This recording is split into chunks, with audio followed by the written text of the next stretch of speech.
Малопродажните цени на нафтените деривати од ноќеска на полноќ се зголемуваат за 1,5 денари за литар. Според одлуката на Регулаторната комисија за енергетика, малопродажната цена на Евросуперот од 95 октани се зголемува за 1,5 денар и од ноќеска на полноќ ќе се продава по цена од 80,5 денари за литар. Цената на Евросуперот 98 се зголемува за 1 денар и со тоа малопродажната цена ќе изнесува 82 денари за литар.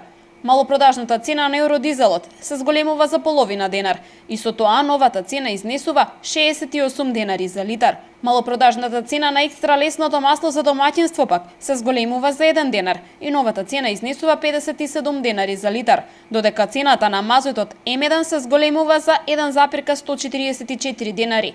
Со тоа новата цена на килограм мазут ќе изнесува 41,636 денари за килограм. Инаку корекцијата на цените Регулаторната комисија ја прави, имајќи го во предвид курсот на денарот во однос на доларот и цената на суровата нафта на светскиот пазар во изминатиот 14-дневен период. Новите цени стапуваат на сила од ноќеска на полноќ и ќе важат следните 2 недели.